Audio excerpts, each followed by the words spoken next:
আল্লাহ পাক রব্বুল আলামিন গরু বানাইছে, এই গরুর মধ্যেও একটা সফটওয়্যার ইনস্টল করা আছে বাজার। এই গরু সামনে যেটা পায় সেটা খায়। কথা কন, গরু সামনে যেটা পায় সেটা খায়। নিজের মালিকেরটা খাচ্ছে নাকি আরেকজনের ক্ষতি করে খাচ্ছে, এইটা কি বিবেচনার বিষয় গরুর? ওর সামনে আসছে, ব্যাস জিহ্বাটাকে লম্বা করে দিয়ে টান দিয়ে খেয়ে ফেলবে। গরুকে বসে বসে আপনি ওয়াশ করবেন যে গরু এই যে আম গাছ, এই আম গাছটা অনেক দামে কিনা, বিদেশ থেকে আনছি ভিয়েতনামের সারা, খবরদার 10,000 টাকা লাগছে, তোর এটা খাইলে তো কোনো লাভ নাই, তারপরেও তুই এটা খাইস না। যদি খাওই, আমি কিন্তু সারাদিন বিড়ি খাইতে কি হয়েছে, আমি কিন্তু মিথ্যা কথা বলতেছি না, এইটা যদি তুই খাও তা আমি তোরে জবাই করে পুরো এলাকার মানুষ ডেকে এনে দাওয়াত দিয়ে খাওয়াই দেবো। এই ওয়াজ করে দেওয়ার পরে গরুতে তো আর আম গাছ খাবে না, খাবে। এখন আপনি মনে করলেন যে আসলে মনে হয় গরু আমার কথা বিশ্বাস করতেছে না, মসজিদের ইমাম সাহেবের নিয়ে যায়, বুজুর্গ মানুষ উনি বলবে। এরকম করে যদি ইমাম সাহেবের নিয়ে যান আর ইমাম যাই যদি বলে যে গরু, আমি একজন আলেম মানুষ, প্রবীণ আলেম, এলাকার মানুষ আমাকে অত্যন্ত শ্রদ্ধা করে, আমি বলতেছি গরু যদি আম গাছ খাও তাহলে কিন্তু বিপদ। এবার তো গরুতে বসবে, এবারও বুঝবে না। তাইলে মনে করেন যে আজকের মাহফিলে প্রধান বক্তা একজন আসতেছেন দূরের থেকে, এই বেচারা মুসাফির মানুষ, ইনারে বলে উনিও যায় যদি বুঝায় যে গরু দেখ, আমি যখন বয়ান করি হাজার হাজার মানুষ আমার ওয়াজ শুনে, আমি বলতেছি খবরদার আম গাছ খাইস না, এই বিপদ। এবার তো গরুতে বসবে, এবারও গরুতে বসবে না। কারণ গরুর মধ্যে একটাই বুঝ দিয়ে দেওয়া হয়েছে, সেই বুঝটা হলো তোমার খিদা লাগছে, সামনে যেটা আসছে ওইটাই তোমার জন্য হালাল। কি বলেন কথা ঠিক? মাজান, মানুষের জন্য কি ওইটা দিয়ে দেওয়া হয়েছে যে সামনে যেটা পাবা সেটা তোমার জন্য হালাল? এটা কি বলা হয়েছে? বলা হয় নাই। যদি সেটা বলা না হয়ে থাকে তাহলে মানুষের মধ্যে সুদ খাওয়ার মজা কি, এই মজাটা মানুষ বোঝে, সুদ খাওয়ার সাজা কি এটাও মানুষে বোঝে। কথা বলেন ঠিক? এটা বোঝার পরেও মানুষ ওটা করে। যেমন একটা গরু অন্যের ক্ষেতে ধান খাওয়ার কারণে তাকে যদি বেদম পিটান দিছেন, মার দিছেন কঠিন আকারে, দেওয়ার পরে পরের দিন ছেড়ে দিলে আর তো ওই ক্ষেতে ধারে যাবে না, যাবে না, যাবে। তাহলে গরুটাকে বুঝালাম যে গরু তুই আম গাছ খাইস না, সমস্যা, এরপরেও তো গরু দেখাইল। গরুকে বুঝালাম গরু আম গাছ খাইস না, তোরে কিন্তু জবাই করে দেব। এত ভয় দেখানোর পরেও গরুতে আম গাছ খাওয়া ছাড়লো না। ও মুসলমান, তোমার আমার কপালটা কতখানি খারাপ হয়ে গেল। 1400 বছর যাবত তোমাকে বুঝানো হইতেছে 5 ওয়াক্ত নামাজি হও, সিরাতে মুস্তাকিমের উপরে তুমি ওঠো, সহজ সরল সঠিক পথ, আমার নবীর আদর্শকে গ্রহণ করো, তাহলে তুমি নাজাত পেয়ে যাবা। 1400 বছর পর্যন্ত বুঝানো হয়েছে, 2,24,000 পয়গম্বর বুঝাইছে, হাজার হাজার বছর পর্যন্ত বুঝানো হচ্ছে। এমন পয়গম্বর যেই পয়গম্বর কোন পয়গম্বর জীবনে কোনোদিন মিথ্যা কথা বলে নাই। কথা বলেন ঠিক? দুনিয়ার কোন নবীর জীবনে কোনোদিন মিথ্যা কথা বলে নাই। আল্লাহ পাক রব্বুল আলামিনের সর্বাধিক প্রিয় বান্দারা নবী হন, সেই নবীতে বোঝানোর পরেও আমি মুসলমান সুদ খাওয়া ছাড়তে পারলাম না, আমি মুসলমান এখনো পর্যন্ত নামাজ ধরতে পারলাম না, আমি মুসলমান এখনো পর্যন্ত অন্যের হক মারা ছাড়তে পারলাম না, আমি মুসলমান এখনো পর্যন্ত অন্যের ঘেরের মাছ চুরি করা ছাড়তে পারলাম না, আমি মুসলমান এখনো পর্যন্ত চিংড়ি মাছের পুষ করা ছাড়তে পারলাম না, আমি মুসলমান এখনো পর্যন্ত পাশের বাড়ির জমির আইল ঠেলা ছাড়তে পারলাম না। তাহলে বোঝা যায় ওই গরুটাকে বারবার বোঝানোর পরে ওই গরুতেও যেমন বুঝলো না, আমি মুসলমান মানুষ হওয়ার পরেও আমাকে বোঝানোর পরেও আমিও বুঝতে পারলাম না। তাহলে ওই গরুটা এবং আমার মধ্যে দেখতে শুনতে শুধু চেহারাগত পার্থক্য ছাড়া চরিত্রগত আর কোনো পার্থক্য থাকলো না। চরিত্রগত কোনো পার্থক্য নাই। ওর সামনে যেটা পায় সেটা খায়, আমিও হালাল হারামের তমিজ করি না, সামনে যেটা পাই সেটা খাই। তাহলে গরুটা দেখতে এক রকমের, আমি আরেক রকমের, এই ছাড়া আলাদা কোনো বৈশিষ্ট্য আমাদের মধ্যে নেই। ভীষণ রাগ হচ্ছে নাকি? কথা কোন রাগ হচ্ছে নাকি? খেয়াল করেন বাজার, আমি বলতেছিলাম আল্লাহ পাক রব্বুল আলামিন নবী পাঠাইছেন মানুষ বানাইয়া। মানুষ বানিয়ে নবী পাঠানোর কারণটা কি? তাই মানুষের মধ্যে এই ধরনের চাহিদা আছে, মানুষের পায়খানার প্রয়োজন, প্রস্রাবের প্রয়োজন, খাওয়ার প্রয়োজন, ঘুমানোর প্রয়োজন, বিবাহ শাদীর প্রয়োজন, ব্যবসা বাণিজ্যের প্রয়োজন, সমস্ত রকমের প্রয়োজন। আল্লাহ পাক রব্বুল আলামিন যদি একজন ফেরেশতাকে নবী বানাইতেন তাহলে ফেরেশতার কি এই চাহিদাগুলো ছিল?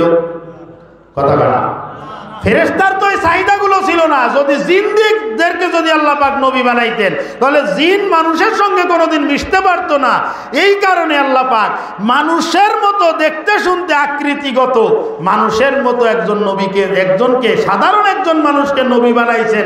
এই নবী বানানোর উদ্দেশ্যটা হলো এই মানুষের যাবতীয় চাহিদা, যতগুলো চাহিদা এই নবীর মধ্যেও ততগুলো চাহিদা থাকবে। তাহলে কোন জায়গায় কোন পদ্ধতিতে করলে আল্লাহ পাক সন্তুষ্ট হবেন এইটা বুঝার উপায় হলো নবীর জীবনী। বোঝেন নাই কথা? আরো একটু সহজ করে দেয়, এদিকে বোঝেন, আমার দিকে লক্ষ্য করেন।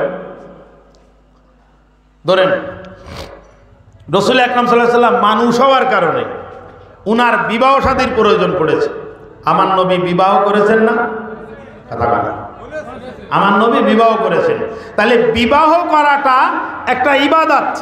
বিবাহ করাটা কি ইবাদত? ভালো করে মুখস্থ করবেন, বিবাহ করাটা কি ইবাদত। তাহলে বিবাহ করা ইবাদত হইছে কারণ হলো আমার নবী বিবাহ করেছেন। আমাদের মধ্যে আল্লাহ চাহিদা দিছে তাই বিবাহ করেছি এটা না, আমার নবী বিবাহ করেছেন। ওই তরিকায় ওই পদ্ধতিতে যদি আমিও বিবাহ করি তাহলে আমার বিবাহটাও ইবাদত হয়ে যাবে। আমার নবী ব্যবসা করেছেন, জানেন না আপনারা? আমার নবী ব্যবসা করেছেন, তাহলে আমার নবীর পদ্ধতিতে বর্ণনা করা পদ্ধতিতে যদি আমি ব্যবসা করি আমার ব্যবসাটাও ইবাদত হবে। আমার নবী রাষ্ট্র পরিচালনা করেছেন, ওই পদ্ধতিতে যদি আমি রাষ্ট্র পরিচালনা করি তাহলে আমার রাষ্ট্র পরিচালনাটাও ইবাদত হবে। আমার নবী রাজনীতি করেছেন, আমি যদি রাজনীতি ওই পদ্ধতিতে করি তাহলে আমার রাজনীতি করাটাও আল্লাহর দরবারে ইবাদতে পরিণত হয়ে যাবে। বলেন সুবহানাল্লাহ। শাইখুল ইসলাম আল্লামা তাকি উসমানী হাফিজাহুল্লাহ লিখেছেন, মুসলমানের কোনো কাজ ইবাদত ছাড়া হয় না। এক সাহাবী জিজ্ঞাসা করতেছেন, ইয়া রাসূলুল্লাহ, স্বামী স্ত্রী যখন ঘনিষ্ঠ হয় এতে কি কোনো সওয়াব আছে? ভালো করে বুঝেন।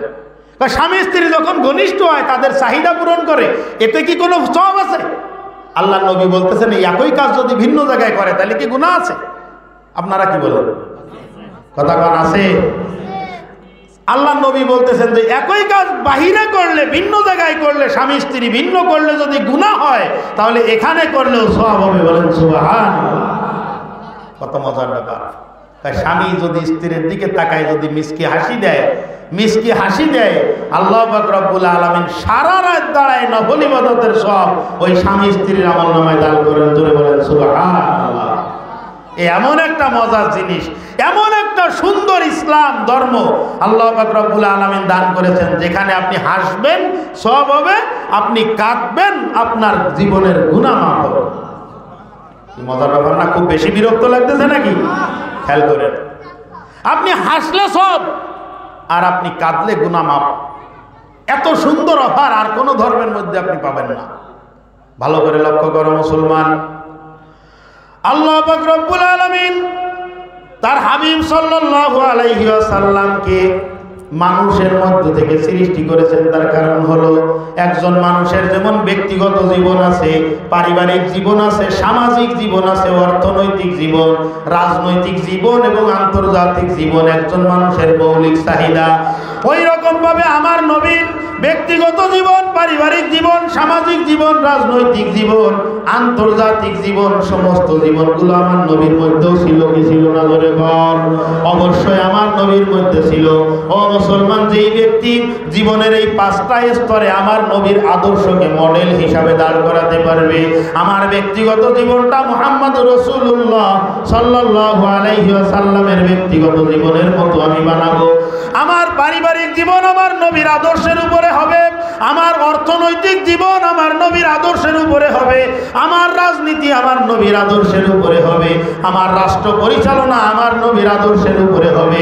এই রকম ভাবে যদি আমিও সাজাইতে পারি তাহলে ওই দিন দাবি করা যাবে যে আমি সিরাতে মুস্তাকিমের উপরে আছি। একটু আওয়াজ করে সবাই বলবেন, আমার নবীর জীবনের একটা বৃহৎ অংশ রাজনীতির ময়দানে কেটেছে কিনা? সবাই কথা কয় না। আমার নবীর জীবনের একটা বড় অংশ রাজনীতি করতে গিয়ে সময় ব্যয় হয়েছে কি হয়েছে না? হয়েছে। রাষ্ট্র পরিচালনায় আমার নবীর জীবন ব্যয় হয়েছে কি হয়েছে না? রাষ্ট্র পরিচালনায়ও আমার নবীর জীবন ব্যয় হয়েছে। এখন কথা হলো আল্লাহর নবীর তরিকা বাদ দিয়ে নামাজ পড়লেও সে তাতে সব হয় না, আল্লাহর নবীর তরিকার গ্রহণ করে পায়খানা করলেও তাতে সব হয়। এতক্ষণের ওয়াজ যদি যারা বুঝেছেন তারা ঠিক বলেছে। ভালো করে খেয়াল করেন, আমার নবীর তরিকায় যদি আমি বাথরুমে যাই তাতেও কি হবে? সব হবে। আর আমার নবীর তরিকা বাদ দিয়ে যদি আমি নামাজও পড়ি তাতেও সব হবে না। এটা তো হতু আপনারাই দিতে পারবেন। মনে করেন রমজানের 30 তারিখে রোজা রাখলে সব না গুনাহ? গুনাহ সব। শাওয়ালের 1 তারিখ অর্থাৎ ঈদের দিন যদি কেউ রোজা রাখে তাহলে সব না গুনাহ? গতকালকে রোজায় সব হলে আজকে গুনাহ হবে কেন? কারণ গতকালকের রোজার মধ্যে আল্লাহর হুকুম, নবীর তরিকা ছিল, এই জন্য ওই রোজায় সব। আর আজকের রোজার মধ্যে আল্লাহর হুকুম নাই, নবীর তরিকা নাই, এই জন্য আজকের রোজায় গুনাহ। আসরের নামাজ পড়েছেন তো সবাই? দেখ হাত তুলতে বলতেছি না, অনেকে হাত তুলতে পারবে না, তাহলে তার খারাপ লাগবে। আমি এলাকার মানুষ বেইজ্জতি করা যাবে না, কথা ঠিক আছে না? আসরের নামাজ ফরজ কয় রাকাত? 4 রাকাত। অনেকে মনে মনে চিন্তা করতে পড়ি নেই, আবার যদি বলি যে 4 রাকাত না 6 রাকাত কি সমস্যা, দরকার নেই, চুপ থাকা। হ্যাঁ, চুপ থাকা অনেক বড় একটা নিরাপদের একটা জায়গা। ঈশার নামাজ ফরজ কয় রাকাত? 4 রাকাত। মাঝখানে মাগরিবের ফরজ কয় রাকাত? 3 রাকাত। এখন আমরা সবাই মিলে, এখানে অনেক মানুষ, আমরা সবাই মিলে বসে মাশওয়ারা করলাম যে ঠিক আছে আগামীকালকে থেকে আসরেও 4, ঈশায়ও 4, মাঝখানে মাগরিবে 3। এ 3 এটা কেমন একটা বাঙা ব্যাংটো বেজোর নামাজ, দরকার নেই, তাহলে আমরা মাগরিবটাও 4 রাকাত বানাই দেই, নামাজ হবে? কারণ আল্লাহর হুকুম, নবীর তরিকা নাই। 3 রাকাতের মধ্যে আল্লাহর হুকুম, নবীর তরিকা আছে, এই জন্য ওই নামাজে সওয়াব আছে। এখন নামাজ যতই আপনি বেশি পড়েন আল্লাহর হুকুম, নবীর তরিকা বাদ দিয়ে, তাহলে কি নামাজ হবে? হবে না। তাহলে আমরা এই পর্যন্ত আলোচনায় একটা বিষয় পরিষ্কার করে আমরা বুঝতে পারলাম, সেই বুঝটা হলো আল্লাহর নবীর তরিকা নিয়ে যা করব তাতে সব, আল্লাহর নবীর তরিকা বাদ দিয়ে যা করব তাতেই গুনাহ। কি কথা ঠিক? সব কিছুতে আল্লাহর নবীর তরিকা থাকবে তাহলে সেটা সব, আল্লাহর নবীর তরিকা নাই তাতে কোনো সব নাই। ভালো করে লক্ষ্য করেন, এবার আল্লাহর নবীর তরিকার মধ্যে রাজনীতি আছে কি আছে না? তাহলে আপনি যদি রাজনীতি করেন, আপনার রাজনীতি হইতে হবে কার পদ্ধতিতে? এবার চুপ হয়ে গেছে। কার পদ্ধতিতে? আল্লাহর নবীর পদ্ধতিতে। আমাদের একটা সমস্যা আছে কি জানেন? কথা যদি পয়েন্টে পড়ে তাহলে জয়েন্টে ব্যথা লাগে। কথা ঠিক নেই? কথা যদি পয়েন্টে পড়ে, সুদের বিরুদ্ধে বয়ান করলে সুদখোরের কপাল দলা হয়ে যায়। আর যদি জমির আইল ঠেলা লোকের বিরুদ্ধে কথা বললে জমির আইল ঠেলে যে তার খারাপ লাগে। ওই রকমভাবে বাস্তবতা হলো আমরা মুসলমান, কিন্তু কোরআনের কোনো বিধান আমার স্বার্থের বিপক্ষে গেলেই আমার মেজাজ খারাপ হয়ে যায়। কথা বলে না?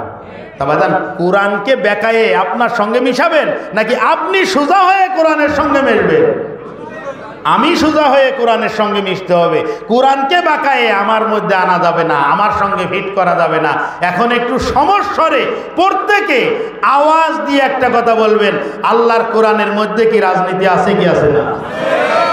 আল্লাহর কোরআনের মধ্যে রাজনীতি আছে কি আছে না? আমার নবীর জীবনীর মধ্যে রাজনীতি আছে কি আছে না? যদি থাকে তাহলে তো এই কথা অস্বীকার করার কোনো সুযোগ নাই যে কোরআনের সঙ্গে রাজনীতির কোনো সম্পর্ক নাই। এটা বলার কোনো অবকাশ আছে? এ কথা বললে তার একটা জবাবও আছে চমৎকার। আমি যদি বলি যে কোরআনের সঙ্গে রাজনীতির সম্পর্ক নাই, তার অর্থটা হলো এটা, আমার সঙ্গে কোরআনের সম্পর্ক নেই। আমার যদি কোরআনের সঙ্গে সম্পর্ক থাকতো তাহলে আমি বুঝতে পারতাম যে কোরআনের সঙ্গে রাজনীতির সম্পর্ক আছে কি আছে না।